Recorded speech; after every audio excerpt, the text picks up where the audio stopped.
kunjungan saya agak unik nih, karena biasanya mengunjungi tempat wisata atau kuliner. Nah, sudah terlihat di sekitar kita bermacam ragam pakaian yang siap untuk Anda beli atau dikenakan di setiap kegiatan acara. Nah, sudah hadir di sebelah saya sang pemilik toko ini. Nanti kita akan berbincang dengan beliau.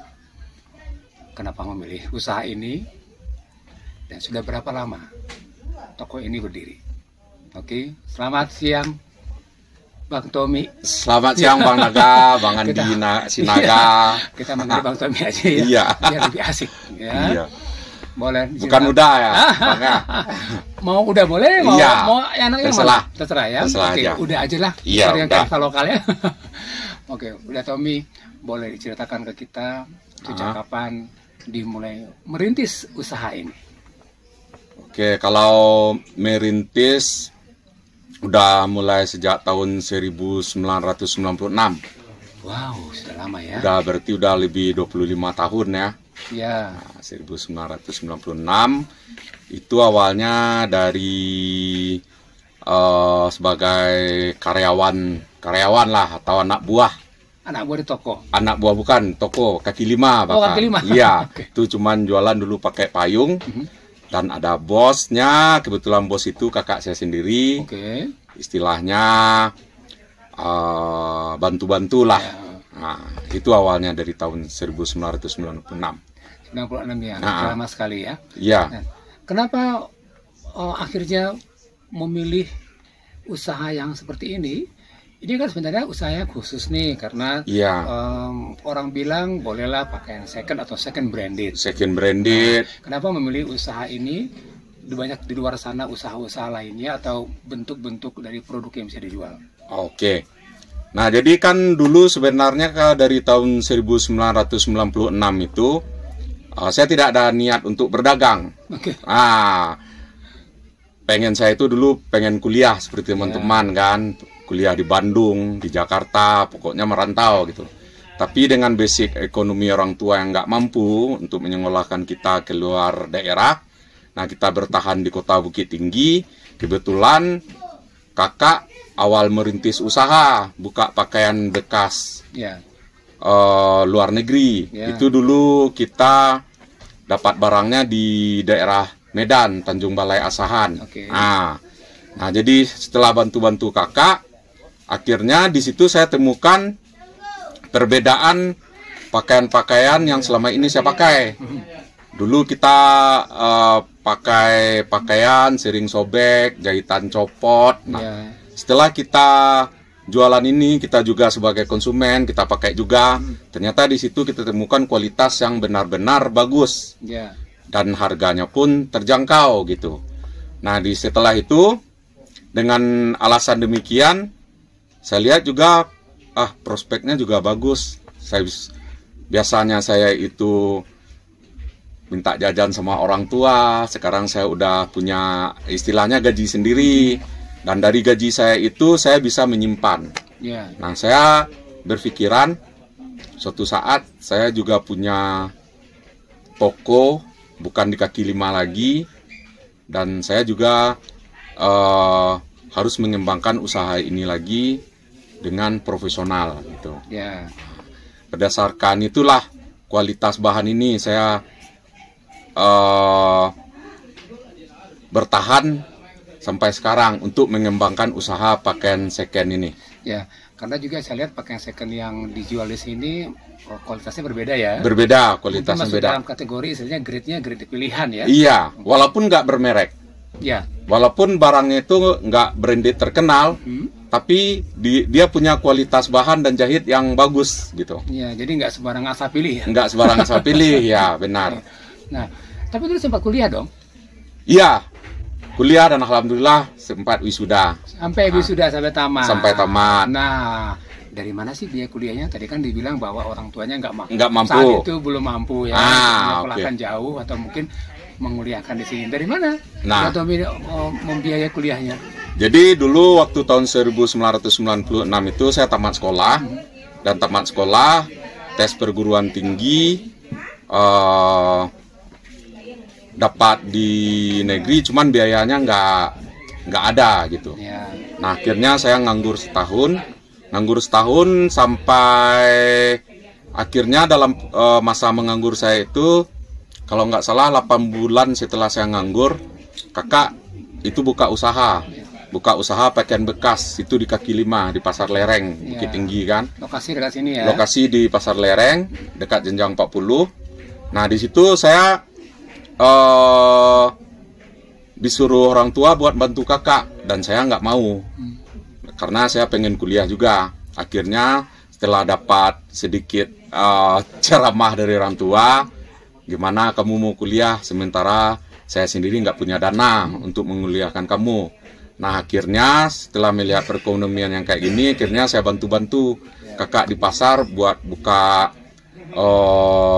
usaha kaki 5. Saya tolong ngobrol, dan dari situ akhirnya setelah 3 bulan saya kerja sama kakak, saya ngumpulin duit.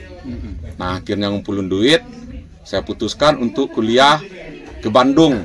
Tapi setelah mikir-mikir lagi, biaya di Bandung nggak tercover juga dengan tabungan yang 3 bulan saya miliki. Dan akhirnya saya coba di Padang, dapat kuliah D3. Itu waktu itu tuh elektro, bayar masuknya kalau nggak salah dulu 850.000 tahun zaman dulu itu udah mahal. Iya 97 itu. Dan saya punya tabungan hari itu cuma 300.000. Nah akhirnya saya putuskan untuk tidak kuliah di Padang dan di Bandung. Kebetulan dikasih aula gambaran melalui teman. Jadi teman akhirnya mampir ke kaki 5 tempat saya jualan. Dia udah kuliah. Nah saya tanya kamu kuliah di mana? Saya kuliah di Universitas Muhammadiyah Jalan Lurus. Nah saya sangka dulu Universitas Jalan Lurus itu sebagai bahan olok-olokan. Ternyata memang kampus benaran. Dan setelah saya pergi ke situ, saya cek ternyata biaya kuliahnya murah. Dan di situ kuliahnya pun sore. Nah saya berpikir di sini bisa saya mandiri. Saya kuliah sore jam 3 sampai jam 8 malam. Nanti jam 7 pagi sampai jam 3 itu saya bisa usaha jualan. Jadi saya nggak ngerepotin orang tua buat mikirin kuliah. Dan saya bisa mandiri, kuliah sambil kerja. Nah alhamdulillah tahun 2002 saya masuk tahun 97. Awal 2002 saya udah wisuda sarjana teknik jurusan elektro. Wow, luar biasa. Nah itu ya, berarti memang dari kerja keras, usaha sendiri, dan hasil keringat sendiri untuk membiayai kuliah sendiri. Iya, sampai benar. Tamat ya. Sampai tamat, alhamdulillah. Sangat membanggakan orang tua, hebat sekali. Iya. Jadi setelah itu masih meneruskan tokonya dari awal berdiri di sini, atau pernah di Kafling atau di tempat lain? Oh, tempat lain. Nah, jadi ini sebelum saya mendapatkan toko itu ada fasenya.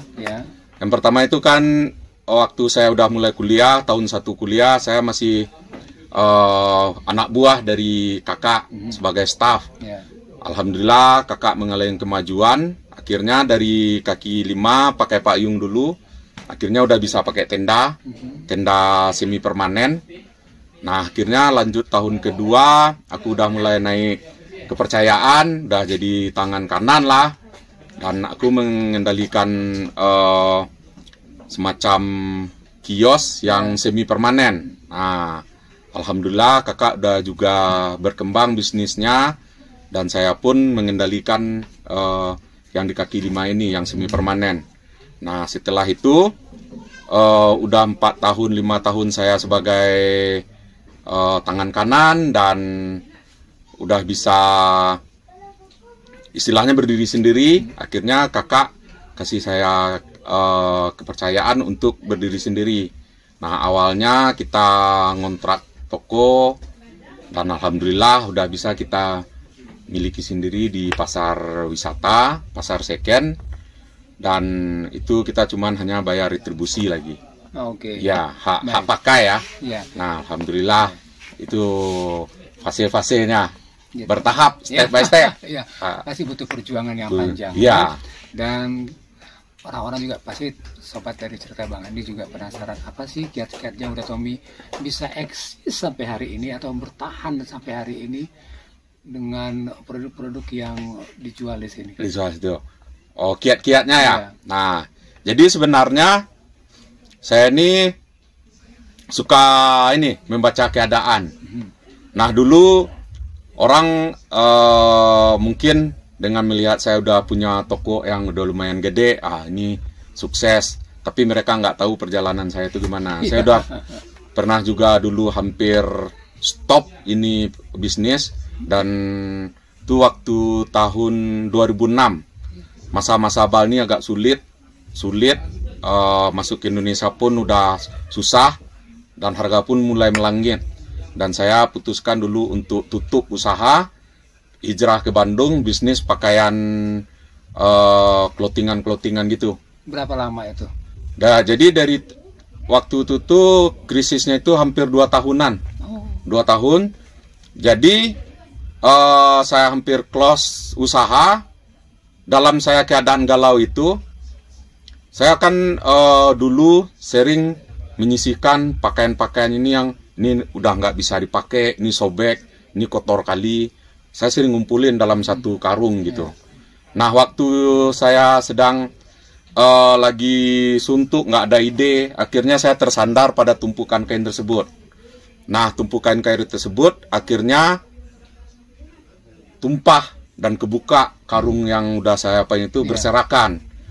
Nah, sambil berserakan itu saya ambil satu-satu lagi, wah ini kain yang sobek. Tahunya setelah saya lihat kain yang sobek, yang kotor, saya dapat inspirasi. Ada sekelompok pakaian, itu kemeja, itu warnanya udah mati gaya. Istilahnya warnanya nggak cerah lagi, udah kaku. Pokoknya kalau asal orang lihat nih kemeja, nggak selera gitu. Nggak keren lah. Nggak keren, udah nggak main lagi bilangnya kan. Nah, akhirnya saya lihat, istilahnya kalau di sini restan namanya, barang-barang sisa sobek itu restan kan. Saya lihat ini ada kaos oblong, kerahnya udah melar, tapi sablonannya masih bagus. Nah, saya terinspirasi. Dulu saya pernah lihat teman pakai kemeja itu ada tempelan-tempelan. Tempelan-tempelan. Nah, aku teringat dengan style yang kayak gitu. Nah, setelah itu, wah ini ide. Aku kumpulin lagi yang restan itu. Ini nggak boleh dibuang, ini nggak boleh disia-siakan, ini bermanfaat. Nah, aku kumpulin juga ini yang stok-stok barang mati. Setelah itu aku cari ini tukang jahit yang jahitannya rapi dan harga pun bisa miring gitu. Akhirnya dapat, saya kolaborasi, saya bilang ide saya kayak gini. Tolong ini yang restan saya pilih, nanti saya gunting dengan ide saya sendiri, terus saya tempelin tuh di baju yang mati gaya tadi. Pakai peniti. Nah, nanti Bapak jahitnya kayak gini. Jadi saya tempel itu barang yang restan ke baju yang mati gaya. Membuat model sendiri. Model sendiri, dan itu pun setelah saya kerjakan, alhamdulillah saya masukin patung. Orang heran. Ini barang second apa baru, dia bilang. Dan itu pun saya cuci dan saya setrika. Nah, dan saya upahin. Akhirnya orang bilang, ini barang second apa baru?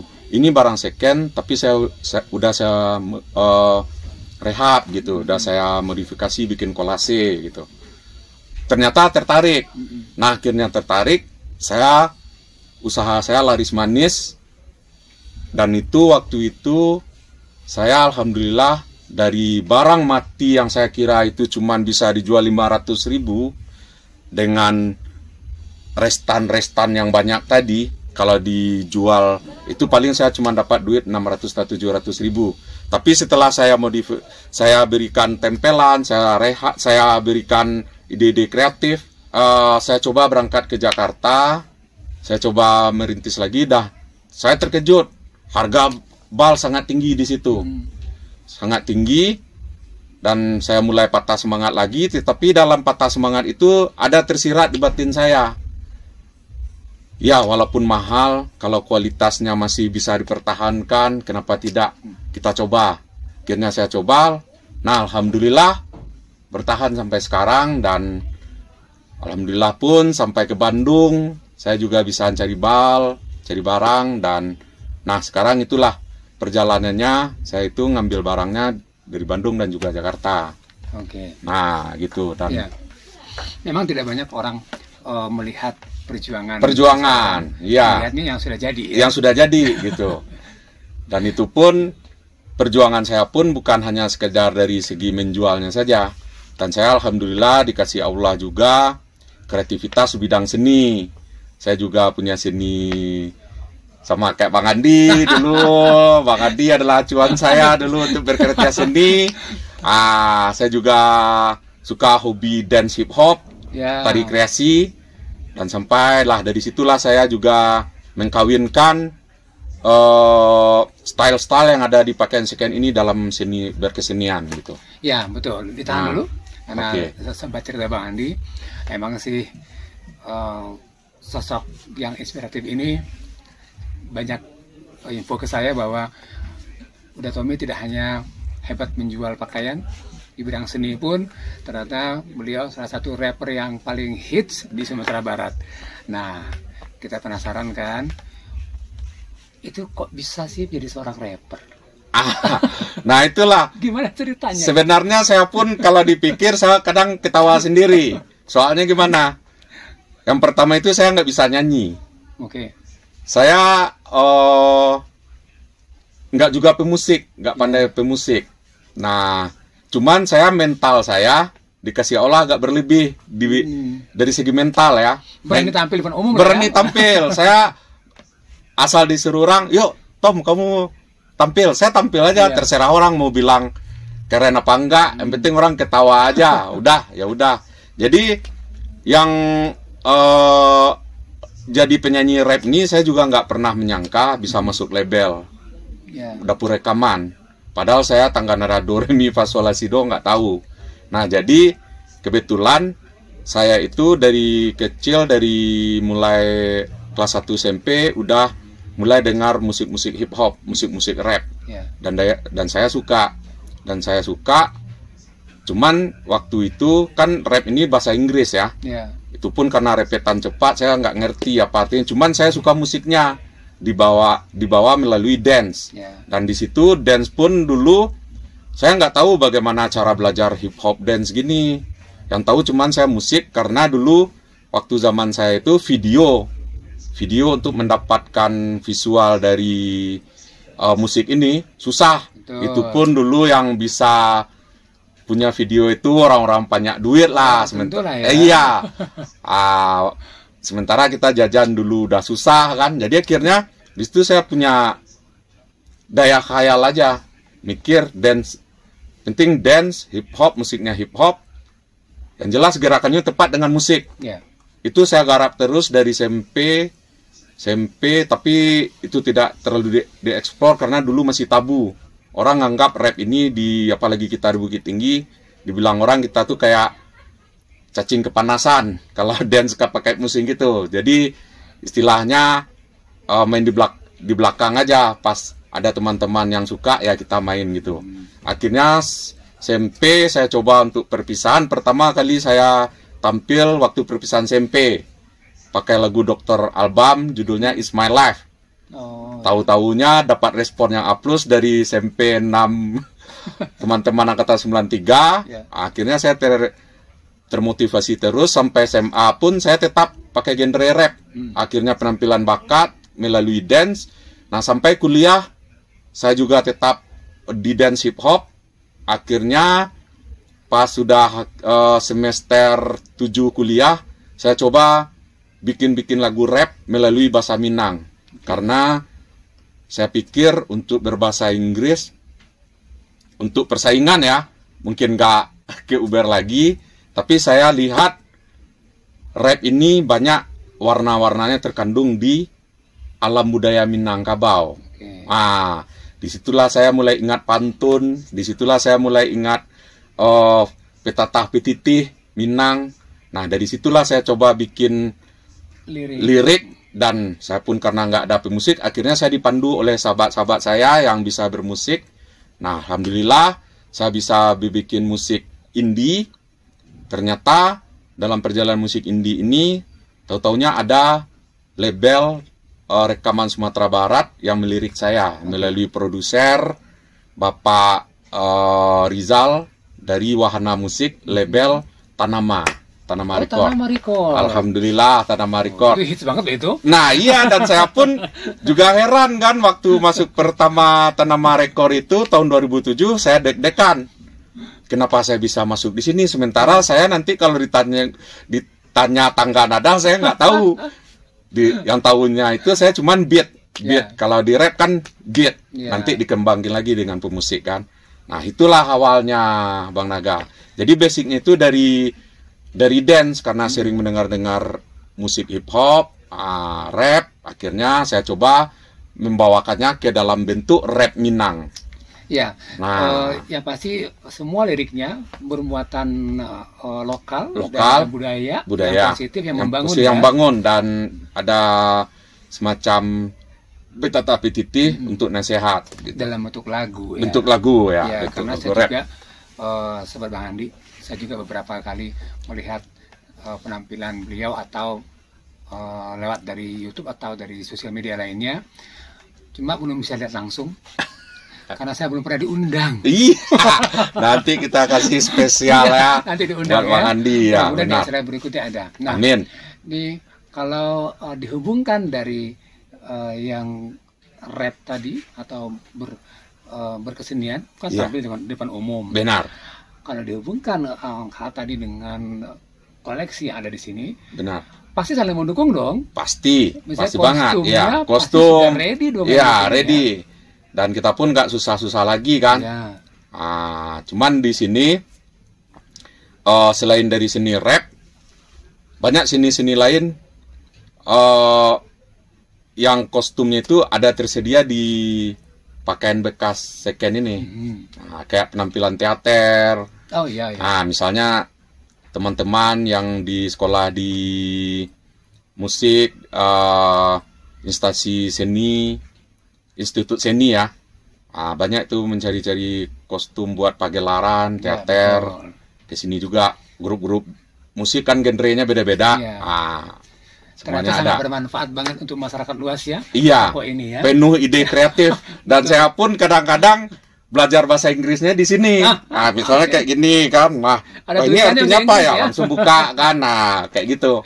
Gudang ilmu. Iya, biar nggak salah pakai nanti. Iya. Ternyata ada kalimat yang nggak tepat. Ada kalimat yang tepat. Iya. Belajar bahasa Cina pun, bahasa Jepang ada di sini pakaian ini kan. Gitu. Nah, oke. Nah, kita berbicara mengenai dapur dikit lah ya. Dapur ya. Boleh tahu nggak ini perkiraan omset perharinya dari toko ini? Penasaran ini apa nama tokonya? Frestolino. Get fresh on your style. Frestolino. Iya. Jadi kalau sobat cerita Bang Andi yang berkunjung ke Bukit Tinggi dan mampir ke Pasar Atas, khususnya ke pasar wisata ini, barang-barang yang second and branded, boleh langsung ke Frestolino, buktikan sendiri, pasti kualitasnya istimewa. Nah, kembali lagi. Iya. Berapa perkiraan omset yang didapat satu hari? Kalau sekarang nih ya, kalau masa pandemi ini memang kita agak drop turun ya. Tapi semangat kita nggak boleh drop, sebab pasti. Namanya kita harus memenuhi kebutuhan keluarga kan, anak istri. Nah itu biasanya alhamdulillah lah Bang Andi.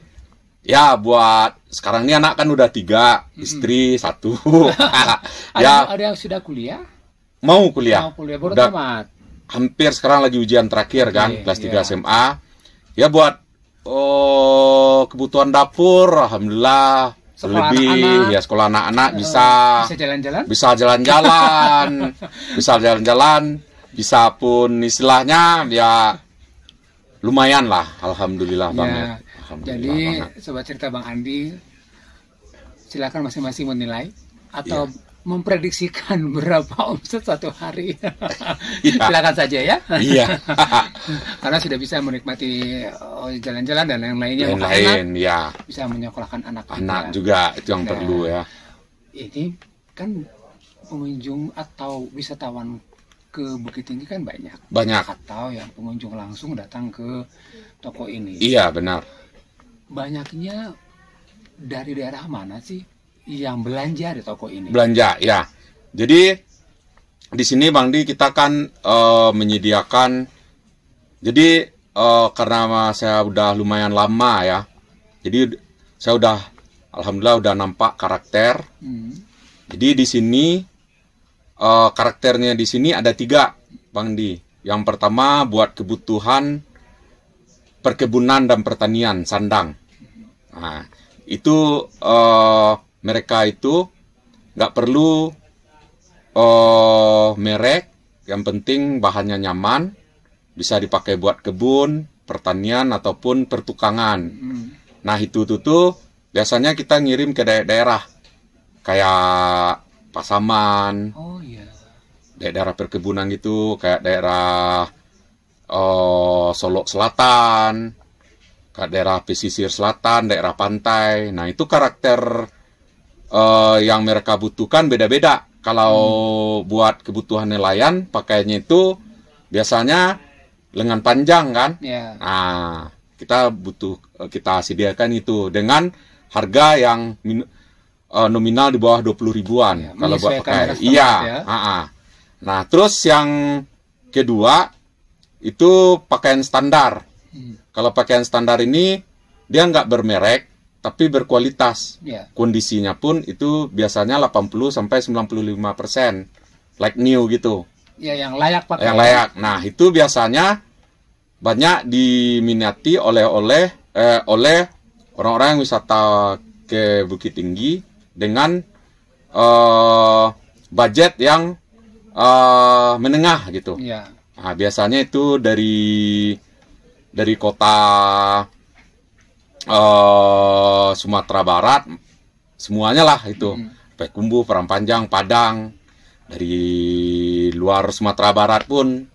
Nah, yang tinggi itu branded. Branded ini biasanya diminati oleh orang-orang semua daerah juga nih Bang Di. Nah, tapi yang lebih tinggi itu dari Kota Padang. Iya. Kota Padang. Itu anak muda atau dewasa atau mana yang di level itu? Di level ini biasanya banyak anak muda. Oh, gitu. Anak muda. Nah, walaupun anak muda tetapi orang tua tetap ada juga bangsa pasarnya Bang Di. Rata-rata mereka memang sudah mengenal Merek itu ya. Iya, brand itu sendiri, brand ya. itu. Nah, kalau orang yang udah mengenal brand itu dan harganya pun dia udah apa, biasanya mereka itu nggak perlu banyak-banyak tawar lagi. Iya. Nah, jadi ada tingkatannya. Jadi alhamdulillah keuntungan kita di Bukit Tinggi ini tamu-tamu banyak datang. Bahkan kalau sebelum pandemi ini saya juga punya banyak langganan bule-bule yang berwisata ke Bukit Tinggi. Iya. Kadang dia itu mau pergi ke Mentawai, Iya, betul. hiking, camping gitu. Banyak juga datang ke second toko kita buat kebutuhan sandang mereka. Ya, karena mereka juga nggak terlalu banyak bawa pakaian. Bawa dari sana, pakaian, kan? iya Sini benar. aja ya. Cocok dengan kemana tujuan mereka ya. Tujuan mereka ya. Ya, baik. Kalau begitu kita boleh diajak jalan-jalan keliling toko ya. Boleh Melihat Bang Di. Apa saja produk yang dijual di sini. Mana tahu Iya. nanti sobat cerita Bang Andi Iya. berminat untuk Berminat. membeli atau mampir ke sini. Iya. Saya ajak dulu udah Tommy untuk keliling ya. Iya, oke, siap. Coba cerita Bang Andi, kita sekarang diajak Uda Tommy untuk keliling toko. Kita juga akan melihat apa saja sih kategori produk yang dijual di sini. Nah, ini bagian apa nih Uda Tommy? Nah, ini ada space celana pendek nih Bang Andi. Celana pendek, bisa ke pantai, bisa olahraga. Bisa pandai ini. Celana pendeknya ada motif pantai, bahannya bahan parasut, Iya. bahan surfing juga ada. Oh, ini keren banget ini. Nah, iya Ini ini. loh. Nah, ini. Motifnya keren Nah, juga. motifnya benar-benar Hawaiian Hawaii, banget. ya. Ini buat teman-teman yang hobi ke Iya. pantai. Oh, Nah, ya Di secara sini ada bahan sport buat lari atau buat badminton, bola. olahraga lah ya. Iya, kayak ini. Ya, berarti tata letak pun menyesuaikan ya. Menyesuaikan, ya. Kategorinya untuk di sini celana pendek untuk yang pantai atau olahraga. Olahraga. Yang lainnya boleh kita lihat. Lihat lagi. Nah, Nah, di sini dan di Bang Andi. ya ini celana training. Ah, ini ya Oke. track pen. Kalau kita training nilon ya, bahan nilon. Nah, di sini ada sebagian jogger bahan kaos nih Bang Andi. Oh iya, Ah. jogger ya. Nah, jogger, nah motifnya ada Waduh. motif bunga-bunga. Oke. Nah, kayak gini Bang dia. Brand champion. Ya. Di sini boleh menyebutkan brand Iya. karena ya. tidak ada sponsor ya. Ada sponsor. Nah, ini baju sport juga nih Bang Di. Ini baju olahraga mau main bola, bulu tangkis, Ah, iya. atau apa saja ya. Benar. Boleh, oke. Oke. Nah, ini ada pasangan dari track pen tadi, track top. Oke. Oke, ya. Track top. Nah, ini. Oh iya. Cuma di Indonesia lebih terkenal dengan jaket training. Jaket training ya, benar. Nah, di sini Ini celana panjang. celana panjang. Istilahnya celana kain lah ya. Celana kain. Nah, ini. Kalau istilah di sini celana kantoran Celana atau kantoran. celana bahan dasar. Ya, oke. Nah, ini saya lihat ada perbedaan antara yang di bawah dan yang di atas. Apa Iya. yang membedakan produk di bawah dengan yang ada Di di atas? Nah, kalau di atas ini kategorinya kepala. Kepala galeh. Kepala galeh. kepala galeh itu istilahnya maksudnya bunga bal. bunga Best of the bal. best. Oh, iya ini yang Best of the pilihan best, lah yang ya. pilihan. Oke. Nah, ini ada track top. Nah, ini jersey baseball. Ini ada jersey baseball. R&B, hip hop style. Oh, iya betul. Nah, Nah, itu juga ada terlihat jaket kulit jaket kulit. Nah, itu jaket kulit. dan bermacam pilihan topi, ada Topi. hat, ada topi pet. Nah, topinya lucu loh ini. Yang pasti yang pokoknya bagian atas pilihan aja ya. Pilihan ya, bagian atas pilihan. Oke. Best of the best. Kalau ini celana apa? Ini celana pendek juga nih Bang Di, bahan khusus bahan kaos, tapi ini juga yang pilihan. Nah, ini celana pendek. Boleh dibuka satu? Boleh. Kayak ini. Oh Bahan iya. kaos, Memang di sini sifatnya untung-untungan ya. Kalau cocok size-nya, ya beruntung. Beruntung. Kalau gambar, kalau terpaksa, desainnya cocok, Iya. size-nya nggak ada, ya ada mau ada permak silakan. Benar. Nah, itu Bang Di. Dia motif Navajo. Oh ini, waduh keren banget ini. Iya. Iya. Nah di situ juga ada kemeja. Ini Kemeja. juga kemeja pilihan ya. Kemeja pilihan itu udah di laundry. Udah di laundry. Iya. Oke. Jadi tinggal pakai aja, nggak perlu dicuci lagi. Iya. Itu Dandi. Nah ini Varsity. juga. Nah ini jaket-jaket baseball. Baseball. Nah. Varsity istilah sekarang. Oh, ya. varsity istilah sekarang ya. Iya. Itu jaket berbahan jeans. Bahan Dan jeans. itu denim. Denim. Oke. Duh, tergoda kan? Saya aja tergoda loh sobat. Iya. Bayangkan ini banyak pilihannya. Nah, ini celananya bervariasi. Celana cewek nih. Oh, ini khusus ya celana cewek. Ya, ada Oke. bahan kedorai. Macam-macam ya motifnya. Jeans, ya. Oh. Tinggal pilih. Tinggal pilih. Sesuai dengan selera ya. Benar-benar. Aduh, oke banget. Sesuai dengan karakteristik kita masing-masing. Betul. Rock oke. apa dangdut. Nah, Iya betul. Semua tersedia di Tersedia. Frestolino. Nah, ya. ini crew neck nih Dendi. Crew neck. Crew neck. Kalau dulu Sweater. kita bilang sweater ya. Sweater ya. Nah, Sweater. Nah, kalau kita sih bilangnya itu sweater ini ya. Sweater. Oke. Crew neck. Milenial sekarang sudah istilahnya berbeda ya. keren-keren Bang Di. Sebenarnya barangnya sama Barangnya ya. sama. Cuma istilah yang berbeda. Nah, kalau ini sweater pakai topi kan? Oh, hoodie. Sekarang hoodie. Oke, Ya, ini hoodie. ada sweater pakai topi. Nah, kalau istilah kerennya atau istilah sananya hoodie. Hoodie, Nah, ini anak-anak muda di bule paling senang pakai hoodie. Iya. Khususnya yang skaters. skater. Nah, banyak pakai hoodie. Pokoknya BG suka sekarang nih pakai Iya. hoodie. Kalau celana, nah ini celana celana katun celana jeans warna. Oh ya, bahan denim ya. Bahan denim. Oke. Aduh, ini saya aja pusing loh sobat. Apalagi belakang ada ternyata sampai belakang ada jas juga loh. Blazer. Nah, jadi nggak perlu modal tinggi-tinggi untuk mau nikah, juga akad nikah cukup di sini bisa. aja ya. Harga murah. Harga sangat terjangkau ya. Waduh, banyak pilihannya.